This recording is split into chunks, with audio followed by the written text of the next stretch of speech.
Shalom. Shalom alaikum Beshem Hamasya. Salam sejahtera dalam Kristus.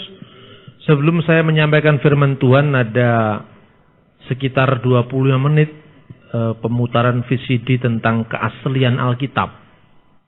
Supaya sebelum masuk dalam season ini, saudara-saudara bisa membayangkan betapa rumitnya terjemahan Alkitab. Nah, oleh karena itu kita saksikan dulu, nanti saya akan presentasikan tentang bukti-bukti keaslian Alkitab dan bagaimana kita menjawab keraguan-raguan saudara-saudara yang belum percaya tentang terjemahan Alkitab itu. Salam alaikum Besem Hamasya. Bertemu kembali dengan saya Bambang Nursena dalam program Aliyah Li Aret Hakadet.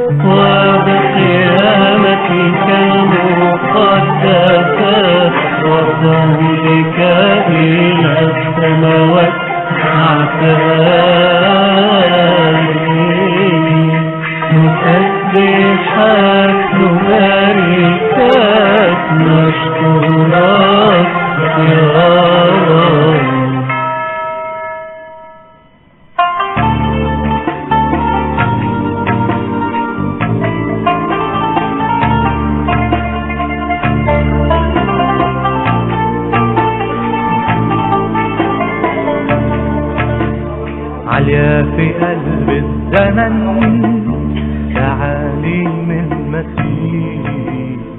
Tidak seorang pun menyangka bahwa Wadi Qumran, Wadi Murabaat selama ribuan tahun menjadi tempat yang mengabadikan sejarah masa lalu.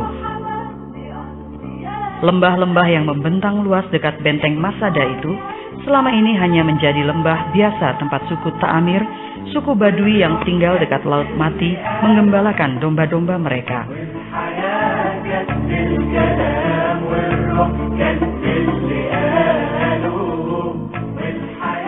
Sampai ditemukan The Dead Sea Scrolls, naskah-naskah Laut Mati. Sebelum itu, sejarawan Yahudi yang hidup pada abad 1 Masehi menyebut-nyebut keberadaan sekte Esseni yang tinggal di sekitar Laut Mati. Tapi keberadaannya secara pasti tidak diketahui.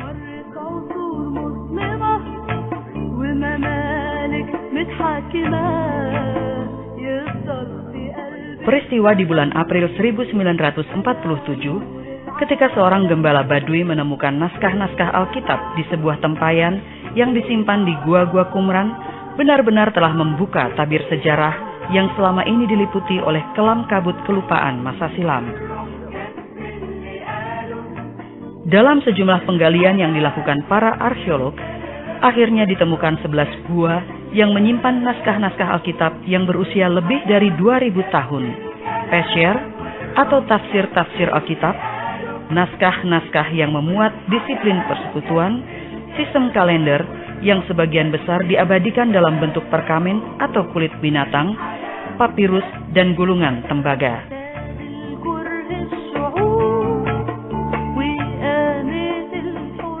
Nah, mengapa temuan-temuan Laut Mati ini begitu penting? Bukan hanya naskah-naskah itu sendiri yang telah melahirkan sejumlah kontroversi, tetapi juga berbagai penafsiran yang dilakukan para ahli, setengah ahli, atau orang-orang sok pintar yang hanya menyebar sensasi di sekitar temuan yang pernah disebut mujizat terbesar abad 20 ini. Betapa tidak, sejak tahun 70 Masehi ketika Bet HaMikdash, Baitul Maqdis, atau Bait Suci Allah kebanggaan bangsa Yahudi ini dihancurkan oleh Jenderal Titus dari Roma, lalu bangsa Israel terusir dari negerinya sendiri, terserak-serak di seluruh muka bumi. Bahasa Ibrani menjadi bahasa mati. Bahasa para nabi ini tinggal sebagai bahasa pengajian Taurat di sinagog-sinagog. Sehingga seandainya para nabi kini muncul kembali di Yerusalem, mereka akan heran karena kini penduduk kota itu masih bercakap-cakap dalam bahasa mereka, setelah bahasa itu mati hampir 2000 tahun lamanya. Tahun 1948, berdirilah sebuah negara Israel modern yang menjadikan bahasa Ibrani sebagai bahasa nasional mereka. Padahal sebagai bahasa kuno, bahasa Ibrani ini tidak mempunyai kata-kata modern seperti radio, pesawat terbang, telepon, sehingga terjadilah rekayasa bahasa yang mengambil alih sebanyak yang diperlukan kosakata-kosakata bahasa-bahasa barat untuk diibranikan. Dan Eliezer ben Yehuda, seorang yang sejak tahun 1920-an telah memulai menghidupkan kembali bahasa nabi-nabi yang nyaris mati ini. Sebuah nyanyian Ibrani mengenang jasa-jasanya. Eliezer ben Yehuda, Yehudi Mefatea, Mile Huhaka Memoho Hakodea, Hineh Mahalefrit Alef Paim Nuasma, Hafanerena, Wenamsi et Hayasma. Eliezer ben Yehuda, seorang Yahudi yang mengajarkan kata demi kata. Dia mengajar dengan segenap hati dan pikirannya. Sungguh, bahasa Ibrani ini telah tidur 2000 tahun lamanya. Tapi kini marilah bergembira. Akankah kita bangkit bersamanya?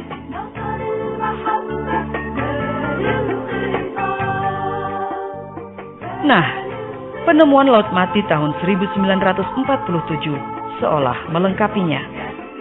Lalu, apakah makna temuan-temuan The Dead Sea Scrolls ini bagi iman Kristiani, khususnya dalam studi-studi kritis Alkitab? Benarkah temuan-temuan ini menjadi ancaman bagi keunikan iman Kristen, seperti yang dituduhkan para penulis sensasionalis, atau justru meneguhkannya?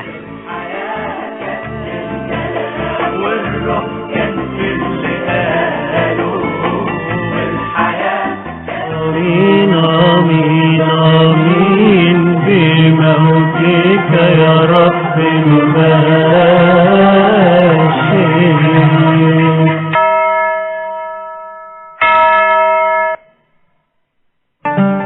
آمين آمين آمين بموتك يا رب المباشر.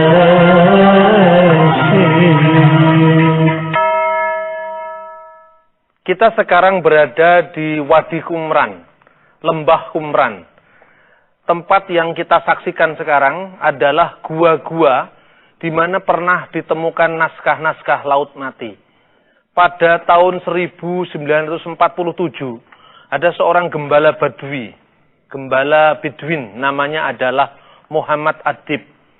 Pada suatu saat dia lagi iseng-iseng untuk melempar batu tatkala dia menggembalakan ternaknya, tiba-tiba mendengar suara bunyi pecahan. Lalu dia lari ke arah bunyi pecahan itu, ternyata itu adalah suara tempayan yang pecah terkena lemparan batunya. Setelah dilihat oleh Muhammad Adib, ternyata itu adalah naskah-naskah gulungan yang tentu karena dia buta huruf, dia tidak mengetahui apa isinya, kemudian entah bagaimana ceritanya, akhirnya naskah-naskah itu tiba kepada seorang tukang loak di Yerusalem, namanya Kandu.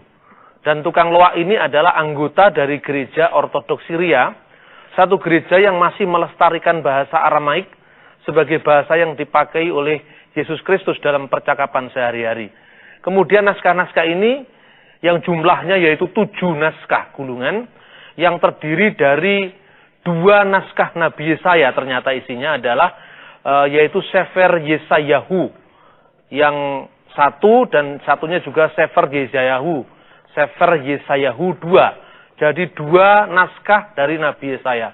Kemudian juga ada naskah yang berjudul Kitab Abahata dalam bahasa Aram, yang seringkali dalam kajian-kajian akademis disebut dengan Kitab Apokrifa Kejadian atau Kitab Apokrifon Kejadian. Lalu ada satu naskah lagi yang judulnya Milkamah Bene Ur we Bene Hosek. Naskah peperangan antara anak-anak terang dan anak-anak gelap. Ini bukan Alkitab, tapi ini dokumen dari sekte Eseni, dari sekte Laut Mati.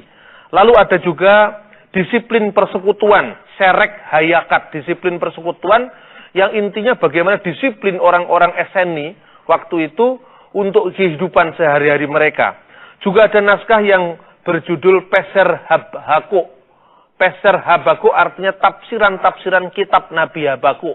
Kemudian yang terakhir adalah Hudayot, Mazmur-Mazmur pujian. Tadi kita lihat bagaimana Mazmur pujian itu ditempelkan di tembok-tembok sebelum kita masuk dalam areal naskah-naskah Qumran ini. Nah, saudara-saudara, 7 naskah itu kemudian sebagian dijual dan di tangan seorang uskup gereja ortodoks Syria namanya Mar Yesue Samuel, dan sebagian sudah dilarikan ke Amerika. Sampai kemudian Mar Yesue Samuel menghubungi seorang ahli bahasa Ibrani, sekaligus seorang teolog orang Yahudi, agama Yahudi, namanya Profesor Eliezer Sukenik yang terkenal itu. Kemudian barulah diadakan pemeriksaan secara radiokarbon yang dikenal dengan C14. Setelah dilihat ternyata naskah itu berasal dari tahun 200 sebelum Masehi. Bahkan ada yang lebih tua lagi, yaitu tahun 300 sebelum Masehi. Ketika orang-orang Esseni itu sebetulnya adalah orang-orang Yahudi yang tidak puas karena pemilihan imam besar yang serba korup. Dan kemudian mereka memisahkan diri dari Bait Allah di Yerusalem. Dan mereka kemudian mendirikan komunitas persekutuan sendiri di tempat ini. Dan sebelum mereka masuk ke tempat ini, mereka sudah membawa naskah-naskah kitab suci mereka. Kemudian sejak saat itu dunia gempar. Bahkan ada seorang profesor yang menulis di sebuah surat kabar saat itu yang menyebut bahwa penemuan Laut Mati yang dikenal dengan The Dead Sea Scroll adalah mujizat terbesar dari abad 20. Sejak saat itu kemudian para ahli sibuk untuk mengadakan penggalian-penggalian dan akhirnya daerah ini ditutup untuk kaum Badui supaya naskah-naskahnya tidak hilang. Mulai penggalian itu dimulai lagi tahun 1952. Kemudian sampai tahun 1960. Dan akhirnya tidak hanya satu gua yang ditemukan di sini, di mana ditemukan 7 naskah tadi, tapi masih ada 11 gua. 11 gua itu selain gua Qumran atau Wadi Qumran, masih dikenal lagi namanya Wadi Murabaat, yang nanti bersambung dengan benteng Masada. Nah, dari 11 gua itu ternyata ditemukan naskah yang jumlahnya 584 naskah lagi. Dan 127 dari naskah itu tadi adalah Alkitab. Seluruh Alkitab, Taurat, Nabi-Nabi, dan tulisan-tulisan suci atau Nevim dalam bahasa Ibrani, Torah, Nevim, Ketuvim, semua ditemukan kecuali kitab Ester.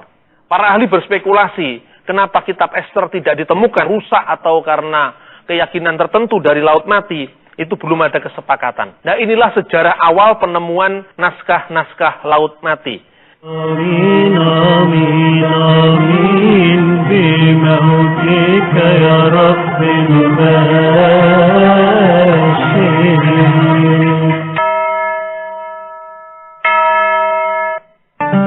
آمين آمين آمين بموتك يا رب المباشر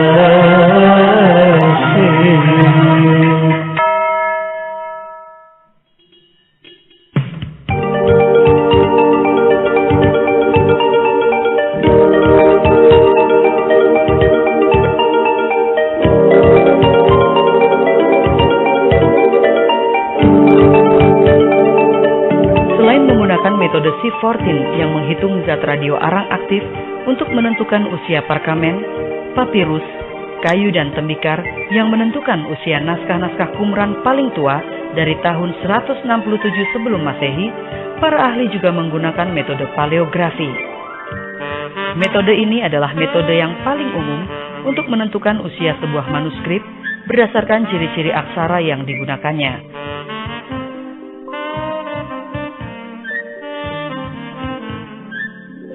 Nah, ternyata selain naskah-naskah Qumran ditulis dalam aksara Ibrani Herodian yang berasal dari zaman Yesus, juga beberapa naskah lain ditulis dalam aksara Harmonean yang berasal dari abad pertama sebelum Masehi. Dan sebagian kecil lagi malah menggunakan aksara Paleo-Hebrew yang berasal dari abad 3 sebelum Masehi. Padahal kaum Esseni mulai menghuni gua-gua di sekitar Laut Mati ini baru sekitar tahun 150 sebelum Masehi. Karena itu, adanya fragmen-fragmen kitab Taurat yang lebih tua yang ditulis dalam aksara Paleo-Hebrew itu membuktikan bahwa selain kaum Esseni juga menyalin kitab-kitab suci mereka di gua-gua Qumran itu, mereka juga membawa gulungan kitab suci yang berusia lebih tua lagi yang mereka bawa dari luar sebelum mereka memasuki gua-gua itu. بالإيمان شيئة راجع للآب الحنان واثق إننا لي مكان. Jadi, Selain ditemukan ratusan gulungan naskah-naskah Alkitab seperti Sefer Yesayahu atau Kitab Nabi Yesaya dalam aksara Hasmonean dari tahun 150 sebelum Masehi, kita juga memiliki naskah Taurat yang lebih tua lagi, kira-kira dari tahun 300 sebelum Masehi, yang tertulis dalam aksara Paleo-Hibru. Aksara Paleo-Hibru ini mirip dengan aksara Ibrani Samaritan yang digunakan dalam naskah Taurat Samaria, suatu kelompok Yahudi lain yang memisahkan diri sejak tahun 600 sebelum Masehi. Taurat yang satu dilestarikan oleh komunitas iman yang berbeda-beda, Yahudi Parisi dan Saduki yang menguasai Bait Allah di Yerusalem, kaum Samaritan yang terpisah dari tahun 600 sebelum Masehi, dan kaum Eseni yang memisahkan diri tahun 150 sebelum Masehi. Mereka mengembangkan tradisi tafsir, sistem kalender liturgis yang berbeda-beda, tetapi teks kitab sucinya masih satu dan sama.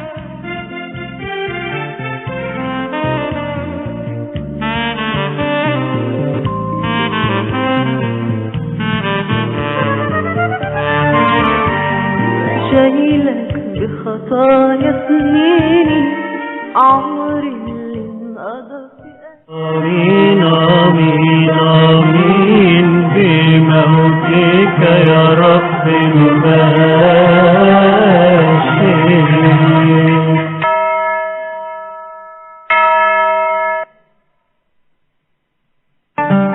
آمين آمين آمين بموتك يا رب المباشر.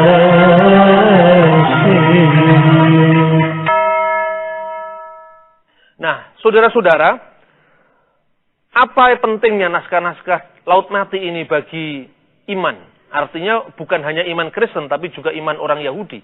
Sebab kekristenan dan agama Yahudi, sekalipun 2000 tahun mereka berpisah, Alkitabnya masih sama. Jadi tidak mungkin orang Kristen memalsukan kitab. Sebab kitabnya tidak hanya dijaga orang Kristen, orang Yahudi membaca kitab sama, orang Samaritan, orang Samaria membaca kitab yang sama. Satu dari antara pentingnya naskah Qumran ini adalah pemeliharaan wahyu ilahi. Ternyata selama 2000 tahun penyalinan Alkitab tidak ada perubahan. Sebelum kita memiliki naskah-naskah Qumran ini, kita sudah memiliki naskah yang tertua dari seluruh naskah Alkitab, yaitu naskah Masoretik. Naskah Masoretik itu yang menjadi dasar penerjemahan Perjanjian Lama, itu ada 3 macam, yaitu naskah Genisa, yang bisa kita lihat di Sinagoga Kairo, Sinagoga Ben Ezra di Kairo Lama, lalu naskah Aleppo yang ditemukan di Syria, dan naskah Leningrad yang ditemukan di Rusia. Dasar dari terjemahan kitab suci seluruh dunia sebelum ditemukannya naskah Laut Mati itu dari Masoretik, dari Septuaginta, dan dari naskah-naskah kuno yang lain. Termasuk King James Version, Alkitab kita dalam bahasa Inggris, itu diterjemahkan dari Masoretik.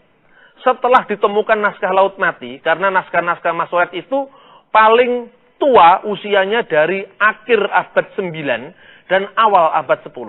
Setelah ditemukan naskah The Dead Sea Scroll ini, kita memiliki naskah yang 1200 atau 1150 tahun lebih tua dari naskah-naskah Masoretik. Nah, bagaimana perbandingan antara kedua naskah?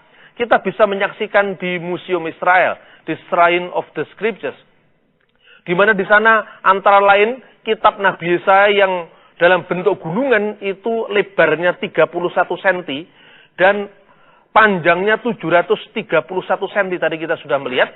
Ternyata setelah dibandingkan dengan naskah Masoretik, tidak sampai ada 15 atau 20 huruf yang terhapus atau satu kata yang berbeda antara kedua naskah yang berjarak 1000 tahun lebih itu.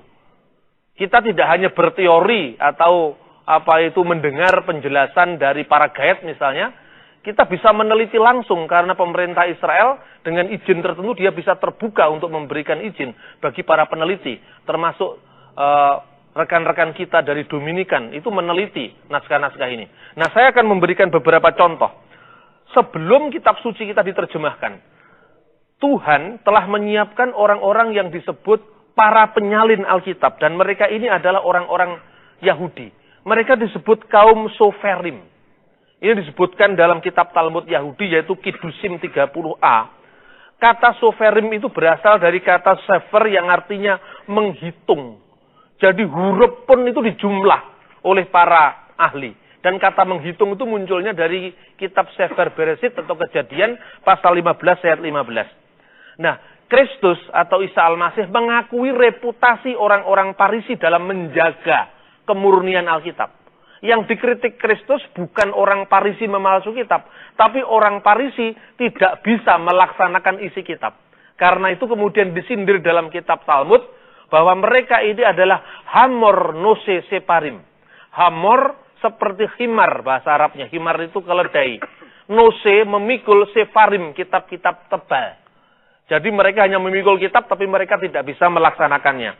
Nah, kalau orang-orang soferim ini diakui keseksamaannya dalam memelihara kitab-kitab suci, kemudian sejak abad-abad berikutnya digantikan oleh kaum Masora yang naskahnya kita terima sampai saat ini.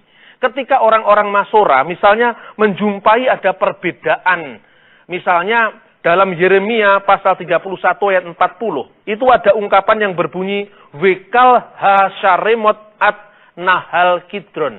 Orang-orang yang disebut para ahli kitab tadi meragukan kata Hasarimot. Karena kata itu tidak dijumpai dalam bahasa Ibrani. Misalnya kita membaca teks dalam bahasa Indonesia bunyinya proklamasi. Tidak ada kata proklamasi, yang ada proklamasi. Sekalipun demikian, secara logika masuk akal kalau itu salah tulis, dia tidak berani mengubah satu huruf pun. Lalu tetap dituliskan misalnya Hasarimot. Tapi di bawah kata yang meragukan itu dia tulisi dengan kata-kata K, yaitu ketif. Tertulis seperti itu. Kemudian pada catatan pinggir, dia tambahkan huruf H, khere, yang artinya bacaan yang diusulkan bukan Hasarimot, tapi Hasadimot. Ternyata setelah ditemukan naskah-naskah Laut Mati ini, bacaan para Masora itu benar. Mengapa? Karena dalam tulisan tangan huruf Ibrani, huruf R dengan huruf D itu bedanya satunya agak mematah gini, kalau R begini. Jadi itu aja bedanya. Nah, artinya apa teks itu di dalam Yeremia? Artinya dan segenap tanah datar di tepi sungai Kidron.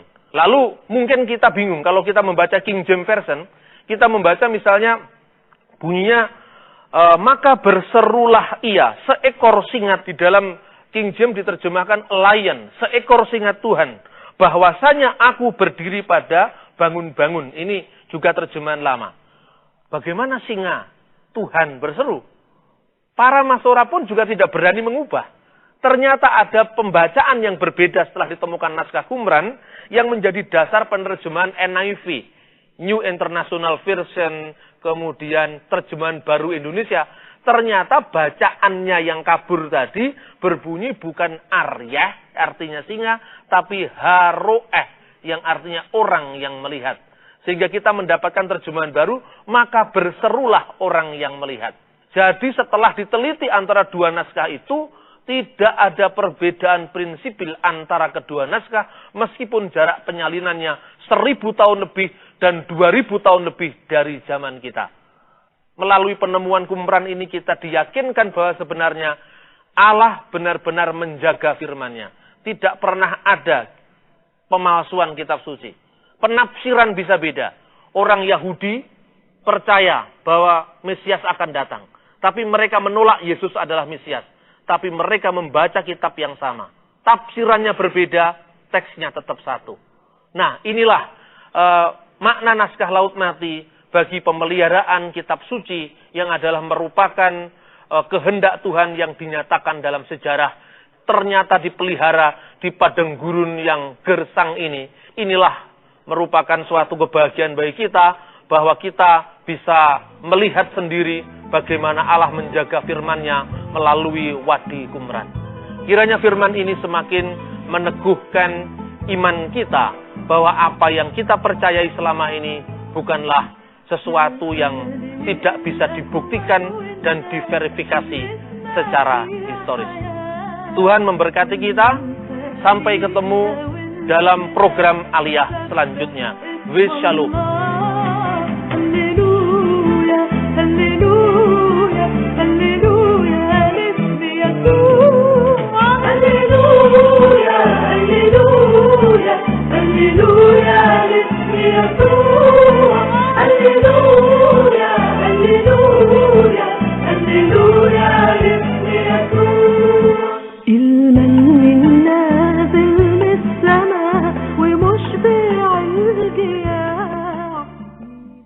Shalom. Kita akan membaca firman Tuhan dari Injil Lukas pasal 1 ayat 26 sampai dengan ayat 38. Kita akan membacanya secara berbalasan. Saya membaca 26, saudara 27 seterusnya sampai 38. Pemberitahuan tentang kelahiran Yesus. Dalam bulan yang ke-6, Allah menyuruh malaikat Gabriel pergi ke sebuah kota di Galilea bernama Nazaret. Ayat 27.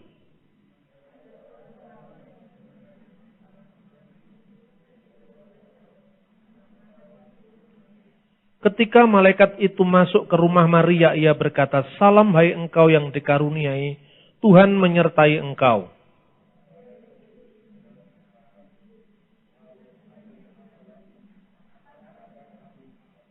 Kata malaikat itu kepadanya, "Jangan takut hai Maria, sebab engkau beroleh kasih karunia di hadapan Allah.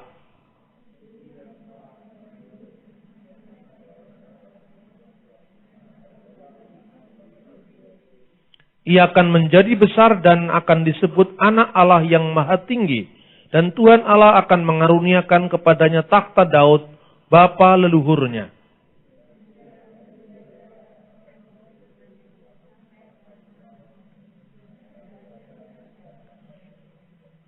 Kata Maria kepada malaikat itu, "Bagaimana hal itu mungkin terjadi karena aku belum bersuami?"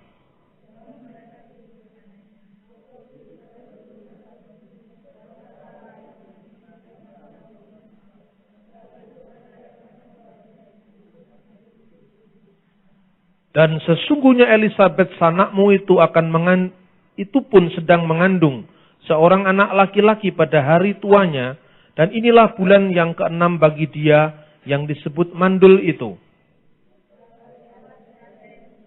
Kata Maria, "Sesungguhnya aku ini hamba Tuhan, jadilah kepadaku menurut perkataanmu itu." Lalu malaikat itu meninggalkan dia. Mari kita berdoa. Bapa di surga, berikan kami pencerahan makna lewat Roh Kudus-Mu, agar firman ini dapat kami mengerti dalam keterbatasan akal pikiran kami, dan dalam keterbatasan hidup kami, untuk menjadi saksi-saksi firman Tuhan. Di dalam nama Yesus. Haleluya. Amin. Saudara-saudara, kalau menyaksikan tayangan tadi, sebetulnya itu tayangan dari sebuah program televisi yang pernah kira-kira 1,5 tahun lalu. Tetapi nggak tahu bagaimana ceritanya itu kemudian tidak diteruskan lagi. Padahal itu justru tayangan itu yang kebanyakan mengakses. Artinya menunggu-nunggu itu saudara-saudara muslim kita. Tetapi mungkin di kalangan Kristiannya agak kurang punya pangsa pasar. Karena orang Kristen lebih suka yang populer-populer. Padahal artinya yang begini ini justru menjadi tantangan kita sekarang. Kenapa kita bicara tentang The Dead Sea Scroll? Ya? Kita ini punya naskah Alkitab yang usianya seperti tadi kita lihat 2000 tahun lebih dari zaman kita. Beberapa tahun lalu di Jakarta itu ada pameran Al-Quran yang ditulis pada zaman Hamzah Pansuri. Kira-kira abad ke-17 akhir, awal abad 18. Belum ada 400 tahun. Indonesia waktu itu heboh. Sampai diresmikan oleh seorang pejabat negara. Pameran itu. Baru 400 tahun heboh. Tapi kita orang Kristen itu punya Alkitab yang usianya, tulisan tangan yang masih ada sekarang. 2150 tahun. Kita tidak pernah heboh. Karena ada dua kemungkinan. Karena semua orang Kristen rendah hati. Jadi tidak pernah menonjolkan diri. Yang kedua, karena kita memang tidak tahu kelebihan kita. Kira-kira kemungkinan pertama atau yang kedua kira-kira yang paling masuk akal? Oh, yang kedua. Kalau itu sangat memprihatinkan. Padahal di tengah-tengah Injil diberitakan, itu yang menjadi kendala adalah Alkitab. Karena Alkitab ini dianggap tidak asli. Kalau beritanya dianggap tidak asli, bagaimana mungkin isinya? Orang Muslim kalau membaca kitab suci, yang penting asli, walaupun tidak mengerti. Mengerti itu nomor 2. Orang Kristen kebalikannya. Yang penting ngerti, walaupun tidak tahu yang asli. Padahal dua-duanya harus dikombinasikan. Kalau kita pergi ke Israel, berapa kali kita pergi ke Israel? museum Alkitab nggak pernah dikunjungi. Padahal itu justru merupakan dasar iman Kristen yang tidak dimiliki oleh agama apapun di muka bumi. Karena kita memiliki Alkitab dengan jarak usia yang begitu lama, 2000 tahun lebih, dan tidak ada pemalsuan di dalamnya. Saya mendapat tamu dari Pondok Pesantren Al-Zaitun tahun lalu menjelang saya berangkat ke Israel. Keempat ustadz ini diutus oleh Panji Gumilang yang menjadi foundernya Pondok Pesantren Al-Zaitun yang santrinya itu puluhan ribu orang itu di Jawa Barat. Ketika saya tunjukkan mikrofilm dari naskah ini yang saya cetak ulang, jadi yang di Israel ini sudah ada di rumah saya dalam bentuk miniaturnya. Dia tanya kepada saya, ini kitab apa Pak? Saya bilang ini Alkitab. Ini aslinya di mana? Di Israel. Usianya dari tahun berapa? Tahun 150 sebelum Masehi. Pertanyaan apa yang dia pertanyakan pertama-tama? Apakah Alkitabnya orang Yahudi ini sama dengan Alkitabnya Kristen? Ya saya jawab sama. Lalu saya tunjukkan ini buktinya. Ini kitabnya Yahudi, ini kitabnya Kristen. Orang Yahudi, orang Kristen itu berpisah 2000 tahun. Tahun 90 atau tahun 89 Masehi, orang Kristen terpisah dari Yudaisme. Sampai hari ini tidak ada hubungan. Tapi Alkitabnya sama. Kalau Anda, Bapak pergi ke Israel, beli Alkitab yang namanya Tanakh, Torah, Nevim, Beketuvim, yaitu Perjanjian Lama. Tidak perlu bertanya, saya mau beli Perjanjian Lama edisi Kristen yang diterbitkan oleh United Bible Society in Israel. Tidak perlu. Karena Anda beli Alkitab Yahudi, terbitan Yahudi, itu sama dengan Alkitab kita. Anda pergi misalnya ada Samaritan Torah, itu jarang-jarang ada. Tapi ada Samaritan Torah, itu Tauratnya orang Samaria. Yang berpisah dari orang Yahudi 600 tahun sebelum Masehi. Sama juga. Lalu kalau yang dipalsukan itu yang palsu siapa? Kapan dipalsukan? Ayat mana yang dipalsukan? Ini tidak pernah justru menjadi agenda jawaban kita di Indonesia. Karena itu, mari saya tadi pagi mengatakan ini sambungannya. Konstantin itu bertobat karena penglihatan. Kaisar Konstantin 313 Masehi, dulunya pagan menjadi kaisar Kristen. Bertobat karena melihat penglihatan salib. Dengan tanda ini kamu akan menang. Konstantin perang melawan Persia. Dan dia benar-benar menang. Konstantin menjadi Kristen, 313 agama Kristen diakui sebagai salah satu agama di Kekaisaran Romawi berdasarkan Edik Milan. Itu imannya Konstantin karena karena pernyataan langsung, karena tanda, karena mujizat. Tapi siapakah yang tidak tahu akhir hidup Konstantin? Konstantin dibaptis oleh seorang bidat, Eusebius dari Nikomadea, pengikut Arianisme yang menyangkal keilahian Yesus. Konstantin orang baik, tetapi pengajarannya tidak kuat. Konstantin mendapatkan penampakan langsung, tetapi pengajarannya tidak kuat.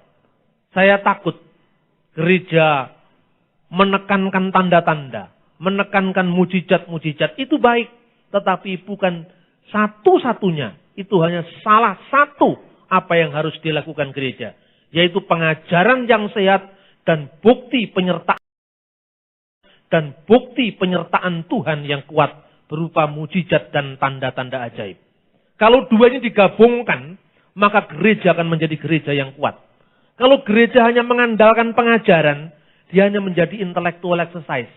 Orangnya pinter-pinter, tetapi imannya lemah. Tetapi kalau gereja hanya menekankan tanda-tanda, kalau yang pertama jadi filsafat, yang kedua jadi klinik pedukunan. Karena imannya tidak bisa dibuktikan secara ilmu pengetahuan.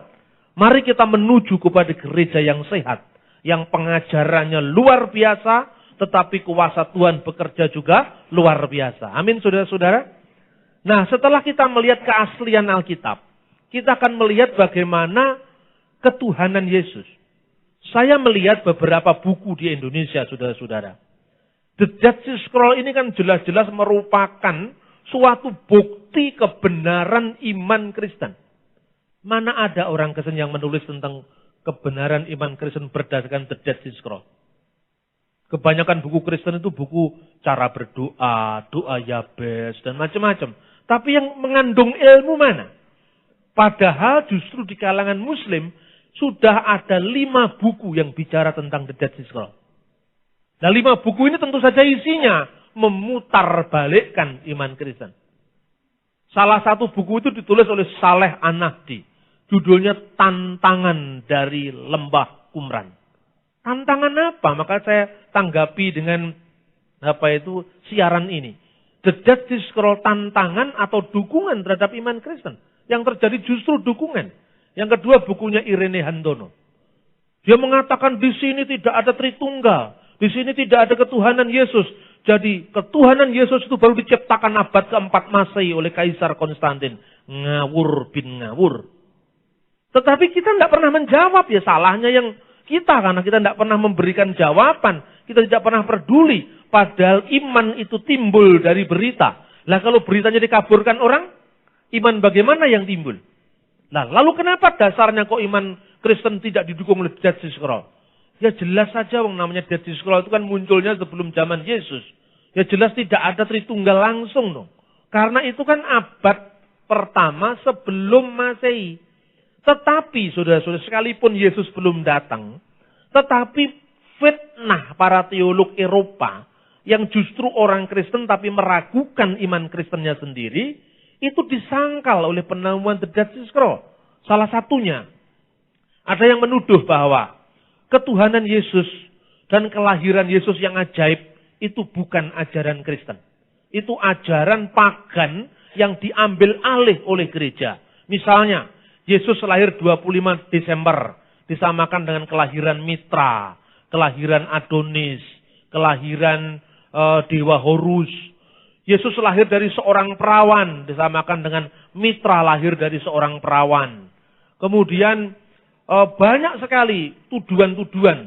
Tadi pagi saya menyebut hari lahir Dewa Matahari, Sol Invictus, seolah-olah disamakan dengan hari Minggu. Padahal yang aslinya, orang Kristen tidak berakar pada original text of the Bible. Mana ada kata hari Minggu di Alkitab? Kata hari Sunday di Alkitab. Sun itu matahari, D itu hari. Hari Dewa Matahari nggak ada di Alkitab. Alkitab bahasa aslinya Yunani maupun Ibrani, hari itu hari pertama, hari kedua, hari ketiga. Hari pertama Yom Echad, bahasa Ibrani menjadi bahasa Arab Yaumul Ahad. Ditambahi akad legi, akad pon, akad kliwon sama orang Jawa. Yaumus Sheni, Yom Sheni, hari kedua, Sheni itu kedua. Yaumul Isnin, bahasa Arabnya. Di Indonesia kan hari Senin. Yom Selisi, bahasa Ibrani menjadi bahasa Arab. Yaum Talata menjadi bahasa Indonesia hari Selasa. Yom Revi, bahasa Ibrani. Yaumul Arba, bahasa Arab hari Rabu. Yom Khemisi itu hanya hitung-hitungan 1, 2, 3, 4, sampai 7. Kalau kemudian ada gereja barat yang tidak mau hari mingguan. Karena itu hari Dewa Matahari. Loh itu kan Alkitab bahasa Inggris. Itu kan Alkitab bahasa Jerman. Itu kan Alkitab bahasa Belanda. Sondag, Mondag, dan seterusnya. Tapi Alkitab dia ditulis dalam bahasa barat. Itu sebabnya maka kadang-kadang para pendeta kita tidak juga mengacu pada teks asli. Coba lihat khotbah-khotbah di televisi. Begitu bangganya seolah-olah kalau nggak stylenya Eropa, Europe style atau American style, menurut NIV. Nah seolah-olah, kalau menurut King James Version. Padahal Alkitab nggak ditulis zamannya Raja James. Alkitab itu ditulis lebih tua lagi. Dan kalau Anda mendengar kata itu di televisi, saudara Muslim kita mengatakan, loh lah iya toh, Alkitabnya selalu bahasa Inggris, Belanda, Perancis. Memang tidak ada aslinya. Kalau kita umat Islam sejak dulu ya asli. Kan gitu kan? Justru ketika kita menyebut misalnya satu ayat bahasa asli, itu akan heboh. Pernah ada dialog saudara Muslim di Jakarta dengan Kristen. Dari pihak Kristen itu yang bicara adalah Pak Dr. Yosias Lengkong. Pak Lengkong itu ditantang begini. Bapak, umat Islam banyak yang hafal kitab suci. Kalau hari ini saya kasih tantangan, ada orang Kristen. Gak usah satu kitab. Hafal satu pasal saja dalam bahasa aslinya. Saya jadi Kristen. Terus saya mau daftar. Karena saya hafal kalau hanya satu pasal, 4 pasal, 5 pasal hafal dalam bahasa asli. Kalau dalam bahasa Inggris nanti Anda sudah terlanjur hafal King James, Alkitabnya diganti New King James Version. Anda sudah hafal terlanjur Alkitab bahasa Indonesia yang lama, begitu Anda hafal diganti terjemahan baru. Tapi kalau Anda hafal terjemahan asli bukan terjemahan, aslinya Alkitab misalnya. Bersit bara Elohim et hasamayim ve'et sa'aret ve'ha'aret hayyetah tohu wa bohu wa hausek alfinitihom berruah Elohim merakefet alfinihamayim ve'yomer Elohim yehi ur wa yehi ur. Anda akan apa? Tidak mungkin Anda mati nanti dunia itu kiamat, tetap Alkitabnya kan bunyi seperti itu. Amin saudara-saudara.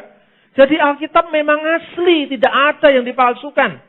Pemalsuan itu bukan pemalsuan. Kadang-kadang terjemahannya berbeda. Terjemahan berbeda itu bukan pemalsuan. Karena apa? Bahasa sasarannya yang beda. Zaman dulu misalnya, kita nyanyi, Allah kita heran dan besar. Coba, bahasa Indonesia sekarang heran artinya apa? Heran itu plunga-plungu. What is the meaning of plunga-plungu? Gak ngerti-ngerti heran saya. Padahal heran kira-kira tahun 70-an, tahun 60-an. Artinya sekarang dahsyat artinya. Kan begitu. Berikanlah tumpangan saudaramu dengan percuma. Itu Alkitab kita tahun 58, 57. Lah kalau sekarang, percuma ditolong kan gitu. Percuma tahun itu artinya cuma-cuma. Kalau Abdullah Wasi'an, Ahmad Didat, banyak buku-buku polemik, ada dokumen pemalsuan Alkitab. Mendasarkan atas terjemahan, ya tidak akan ketemu. Saya bilang, Quran kalau kita baca terjemahannya, bahasa Inggris, bahasa Indonesia, bahasa Jawa, ya beda-beda juga. Misalnya, Bismillahirrahmanirrahim, bahasa Arabnya. Di seluruh dunia sama itu.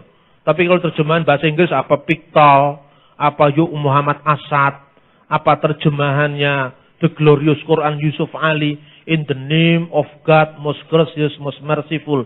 In the name of Allah, most compassionate, most merciful. Demi nama Allah, Maha Pengasih dan Maha Penyayang. Dengan menyebut asma Allah yang Maha Pengasih, lagi Maha Penyayang. Ing asmane Gusti Allah kang Maha Murah lan Maha Asih.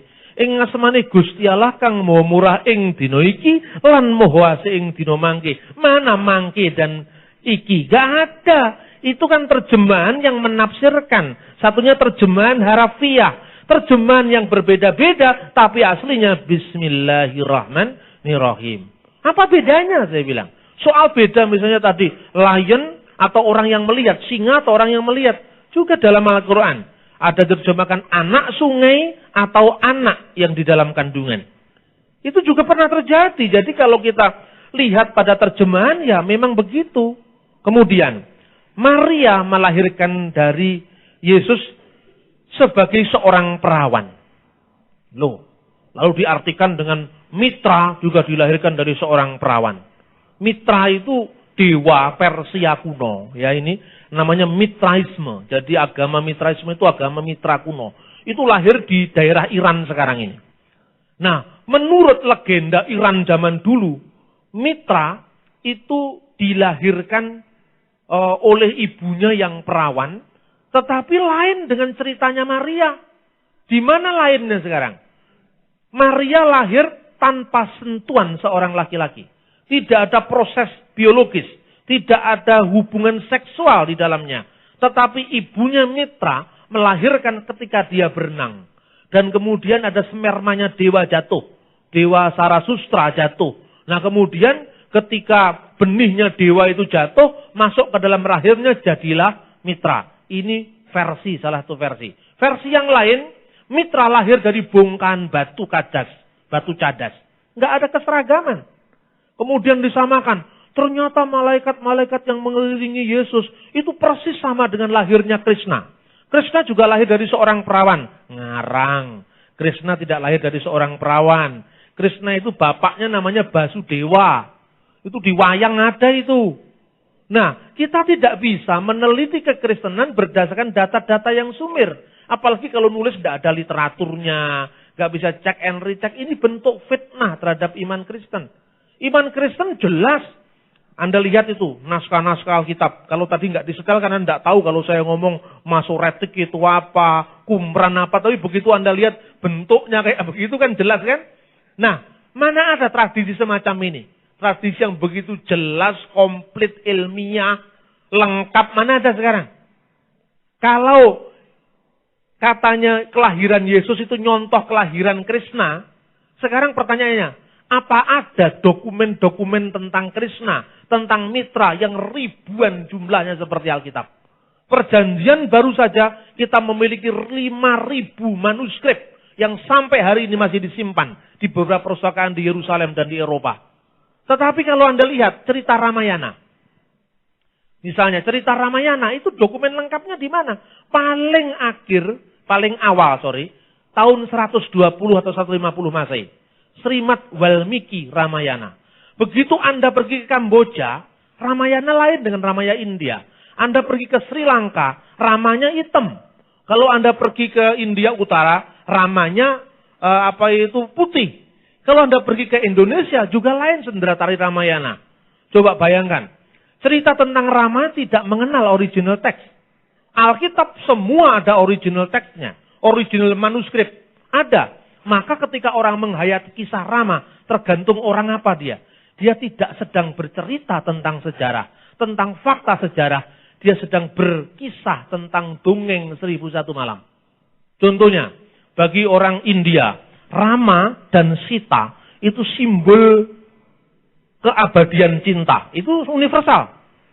Tapi Anda menghayati sebagai orang India, Ragupati Rajanara Jaram Patita Pawanasi Taram. Itu pujian pada Sita Ram, Ram Sita, Sita Rama. Sitaram, Sitarama, Sitaram Jaya Sitaram. Itu India. Tapi coba Anda pergi ke Malaysia, lain lagunya. Rawana Raja di Laut, lain kan? Lo ketemu pirang perkara kok Rawana sudah jadi raja di laut. Dari mana sumbernya? Di Jawa lain lagi. Anoman ma lumpat sampun. Coba pernah orang Jawa? Itu cerita Anoman diduta oleh Rama. Manuskripnya dari mana? Enggak ada, tanya begitu. Tapi kalau Anda Alkitab jelas manuskripnya. Yesus lahir dari seorang perawan. Itu 5.000 jumlah naskahnya. Dan naskah yang paling dekat dengan peristiwa hanya berjarak 30 tahun. Coba Anda pernah mengecek cerita Rama, cerita Krishna. Dari tahun berapa? Tidak ada. Karena mereka tidak sedang berbicara sejarah. Mereka berbicara tentang cerita. Sama dengan orang Jawa. Dongenge Kancil Nyolong Timun. Pernah ada? Itu manuskrip Qumran apa manuskrip apa? Enggak ada. Pokoknya ya dongeng. Dongeng itu hanya tidak fakta. Bukan merupakan fakta sejarah. Jadi itu yang pertama. Yang kedua, ada yang mengartikan 25 Desember. Itu kelahiran Dewa Matahari. Satu pihak betul. Tetapi gara-gara itu sekarang ada orang Kristen yang kurang baca, tidak ngerti sejarah gereja-gereja kuno, langsung mengambil putusan tidak merayakan Natal. Karena Natal itu adalah son invictus, kelahiran Dewa Matahari. Ada banyak sekarang gereja-gereja di Indonesia. Saya pernah diwawancarai majalah marah saya. Saya marahnya itu karena apa? Kok gak pinter-pinter orang Kristen di Indonesia ini. Gampang kagetan, gampang gununan, gampang goblok. Makanya saya kenalkan 3 kali, ojo kagetan. Jangan gampang kaget, cek and recheck dulu. Ojo gumunan, jangan gampang heran. Belajar dan belajar dulu. Dan terakhir, ojo bodoh. Bodoh itu dosa. Karena apa? Tuhan mengajak kita pintar. Ngerti firman dengan baik. Jangan cerita ngoyoworo, cerita-cerita yang tidak jelas. Dicek and recheck sumbernya. Nah, saudara-saudara yang terkasih dalam Tuhan, Natal tidak pertama kali ditetapkan 25 Desember. Saya harus katakan, justru Natal ditetapkan pertama kali di Mesir. Tahun 180 Masehi. Dokumen tentang Natal pertama kali, itu disebut Coptic Didaskalia Apostolorum. Di sana disebutkan, rayakanlah kelahiran juru selamat kita setiap tanggal 29 bulan Mesir Kiyah yang bertepatan dengan 24 bulan Ibrani Tebet. Tidak ada 25 Desember. Jadi orang Mesir tuh pakai penanggalan bintang. Ini baru ini. Mungkin Anda dengar juga dari saya baru ini. penanggalan bintang. Selama ini kita kenal penanggalan matahari dan penanggalan bulan. Penanggalan bintang itu ditetapkan di Mesir sampai hari ini dipakai. Dari penanggalan bintang 29 bulan Qiyah ini sejajar dengan 24 bulan Ibrani Tebet. Ini sudah penanggalan bulan.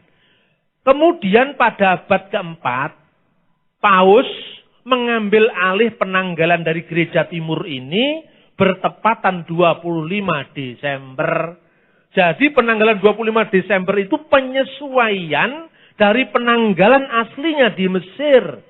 Terus kemudian gereja Ortodok Yunani menyesuaikan 7 Januari. Itu sebabnya kalau sudah pergi ke Yerusalem, ke Bethlehem, ada yang Natal 7 Januari, ada yang Natal 25 Desember. Itu tanggal aja kok dipersoalkan. Orang Muslim Muhammadiyah, Idul Fitrinya selalu beda dengan NU. Terus kemudian jadi rame. Kristen mau ikut-ikut rame sekarang. Tidak usah yang begitu itu dipersoalkan. Itu akan merongrong kesatuan gereja. Saya ini dilahirkan tanggal 27 bulan Zulkaizah tahun 1383 Masehi. Tapi ulang tahun saya 31 Maret. Ya kan?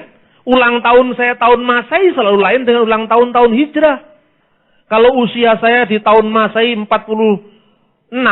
di tahun Hijrah usia saya hampir 50, setengah abad. Karena apa? Kalender bulan lebih singkat dari kalender matahari.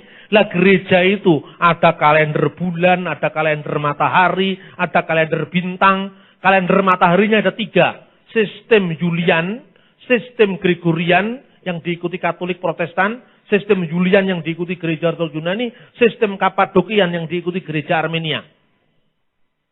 Yang seperti ini Anda bahas dengan satu aspek, ya kacau. Otak kita ini bocor, tetapi tidak efektif. Sebaiknya kita menjawab yang belum terjawab, menjangkau yang belum terjangkau. Nah, ternyata saudara-saudara justru ajaran mitra itu telah dikristenkan. Pada kapan? Kira-kira tahun abad ketiga. Karena apa? Sol Invictus itu ditetapkan oleh mitraisme Roma itu kira-kira tahun 270. Sementara Natal orang Kristen itu ditetapkan sudah tahun 185 Masehi. Karena selama ini kita mengenal gereja kan cuma gereja barat. Gereja Katolik atau gereja Protestan. Protestan anaknya Katolik, Pentakosta cucunya Katolik, karismatik, cicitnya Katolik kan gitu kan. Kita tidak mengenal gereja yang lebih tua dari Katolik. Ini pentingnya kita melacak kekristenan timur agar kita tidak gampang diumbang-ambingkan oleh angin pengajaran. Kemudian lagi tentang Qumran ini. Setelah Qumran ini ditemukan tadi ada 500 sekian naskah, 160 sekiannya itu adalah Alkitab. Kemudian sampai tahun 92 yang diterjemahkan itu baru 80% dari 500 sekian naskah itu.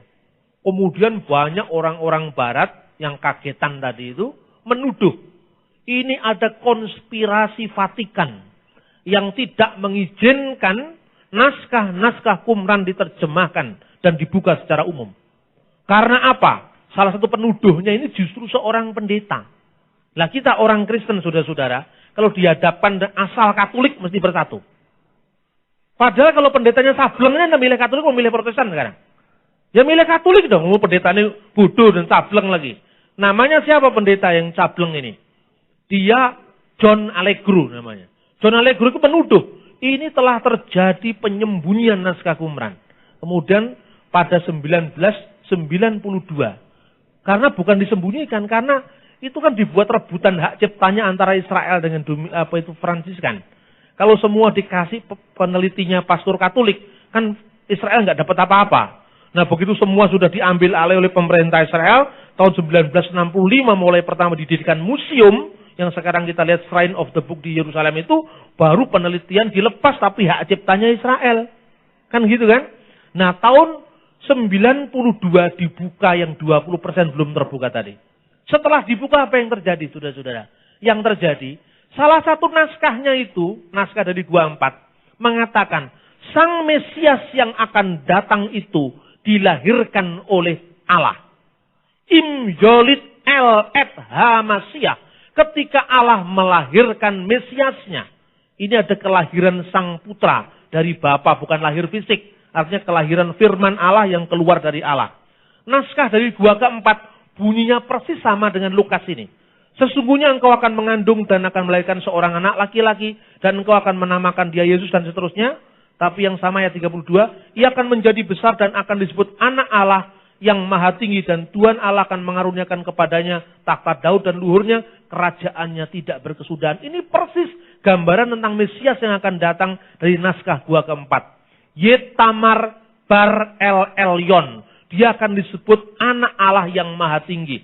Berarti gambaran tentang Yesus anak Allah, tentang Yesus Tuhan, tentang Yesus Mesias itu bukan dari paganisme Yunani. Seperti dituduhkan oleh orang-orang itu, tetapi benar-benar berakar pada Yudaisme, pada Alkitab, pada budaya Ibrani. Kemudian setelah terjadi penemuan ini apa? Si John Allegro tetap tidak mau terima. Dan dia mengatakan bahkan Gesa Vermes, rekannya dia, bicara di sebuah jaringan televisi di London. Dia mengatakan, saudara-saudara, saya berdiri di tengah-tengah runtuhan Qumran. Dan saya mau buktikan kepada Anda katanya, bahwa Yesus itu adalah orang baik Yahudi. Tetapi dia bukan Tuhan seperti yang Anda percaya. Padahal itu setelah ditemukannya naskah yang membuktikan bahwa the divine birth of Messiah, kelahiran ilahi sang Mesias yang membuktikan bahwa dia adalah Tuhan, itu sudah ditemukan. Lain lagi dengan John Allegro. Setelah ditemukan naskah 20% yang dituduh dipalsukan tadi, si John ini otaknya miring. Dia menulis buku yang judul buku itu adalah orang-orang Kristen itu seperti mabuk sejenis minuman keras, sejenis drug narkoba yang terbuat dari jamur. Makanya dia nulis The Holy Cross and the Sacred Mushroom. Gila nggak itu kira? Jadi orang itu kalau sudah pintar tapi tidak mendasarkan firman Tuhan, ya akibatnya mencelek otaknya, kurang 10 on itu. Dia mengundurkan diri jadi seorang researcher Qumran, peneliti Qumran, dan kemudian dia tetap dengan ajarannya. Katanya bahwa orang Kristen mabuk sejenis drug, narkoba, karena yang dibuat dari itu, dari jamur. Coba bayangkan. Terus nama Petrus diarti-artikan lain, padahal dia ahli dalam bahasa itu. Ini yang terjadi. Maka tulisan-tulisan kelompoknya Abah Sueb itu, tentang ada Dead Scroll, tantangan laut dari laut mati, nafiri maut dari lembah Qumran, itu semua didasarkan atas data-data sebelum penemuan terakhir. Nah, saya justru menginginkan kita semua, mari kita belajar sejarah. Bukan Anda harus pintar seperti seorang profesor, tidak. Tapi paling tidak dengan pengetahuan kita yang dasariah tadi, kita tidak mudah diombang-ambingkan oleh ajaran-ajaran yang salah. Terakhir, orang Yahudi memiliki legenda yang dinamakan legenda Telodot Yesu.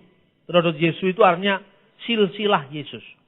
Orang Yahudi itu mengatakan Yesus itu bapaknya sebetulnya seorang perwira Romawi yang memperkosa Maria. Dan itu ada dalam naskah orang Yahudi yang namanya Talmud, khusus traktat yang namanya Toldot Yesua. Artinya silsilah Yesus. Nah, anehnya, ini anehnya lagi, makanya sekarang ini banyak yang kurang 2 on, kurang 3 on, kurang 10 on itu banyak. Pendeta lagi ini.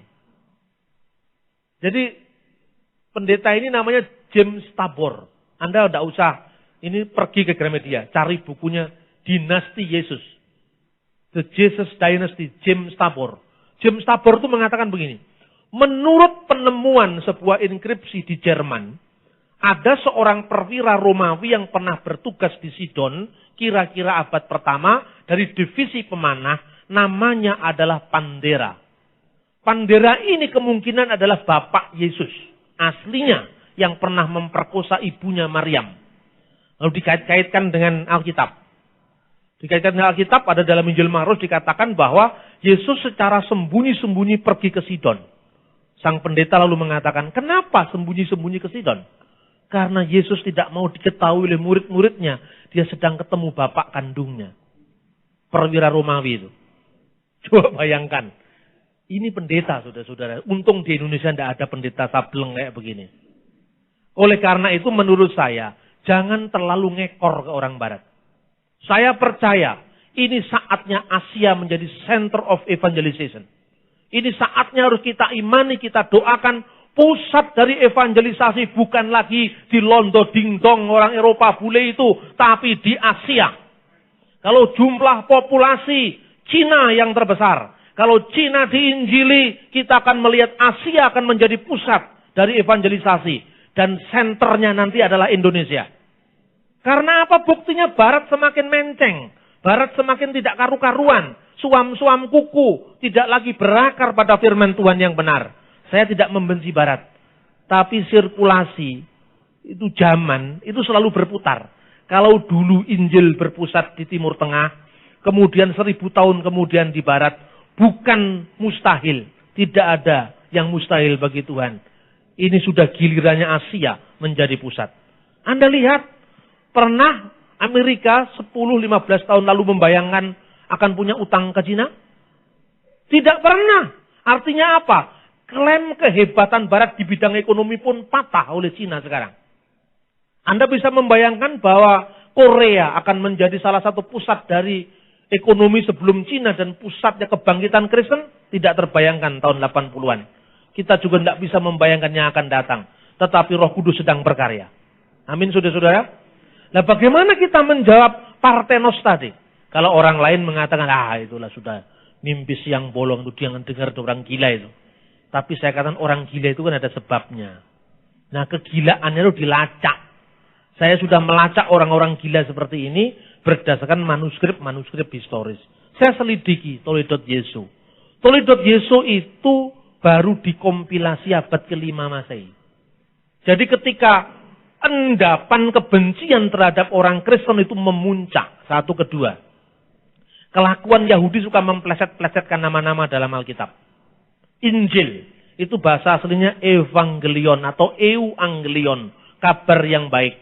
Sama orang Yahudi diplesetkan, awen gilayon, itu di kitab Talmud. Awen gilayon, dosa orang-orang pinggiran. Kenapa orang-orang pinggiran? Galilea, Zebulon, Naftali, Israel Utara itu orang-orang pinggir, pusatnya Yerusalem dan Tiberias. Petrus disebut orang pinggiran, kalau sekarang mungkin mirip bahasanya dengan orang-orang Tionghoa Totok itu. Kalau ngomong Indonesianya, generasi ketiga yang lalu kan belum lancar. Petrus kira-kira seperti itu. Tapi yang dia pakai Tuhan yang orang seperti itu. Orang yang tinggal di Galilea, itu kelihatan kok. Gaya bahasanya kelihatan. Makanya ketika dia mau menipu hamba imam besar, bukankah engkau salah seorang dari muridnya? Dia tidak mengaku, dia menyangka. Tapi hamba imam besar mengatakan apa? Itu tampak dari logat bahasamu. Ini bahasanya orang Galilea. Jadi jelas bisa dipahami dari Alkitab. Nah, orang Yahudi memplesetkan awen gilayon, dosa orang-orang pinggiran. Seperti orang Yahudi suka memplesetkan kata-kata Injil, awen gilayon, plesetan dari kabar baik, euangelion, maka Maria sang perawan dalam bahasa aslinya disebut Parthenos. Parthenos diplesetkan jadi Pandera. Panderos, Parthenos itu sebetulnya dari arti perawan. Justru sebenarnya ini meneguhkan bahwa fakta sejarah orang Yahudi mengakui, meskipun tidak menerima, meskipun menolaknya, tetapi tidak bisa menyangkal fakta, Yesus lahir dari seorang perawan. Secara ajaib oleh karena Roh Tuhan yang menjadi sebab kelahiran Yesus. Yang ditutup dengan firman Tuhan, tidak ada yang mustahil bagi Tuhan. Nah, saudara-saudara, kiranya firman Tuhan ini paling tidak membuat kita semakin teguh dalam iman kita. Saya bersyukur bahwa kita bisa melihat bagaimana keaslian Alkitab ini akan dipertahankan karena memang faktanya Alkitab tidak pernah berubah dan firman Tuhan adalah ya dan amin. Berikan kemuliaan untuk Tuhan kita.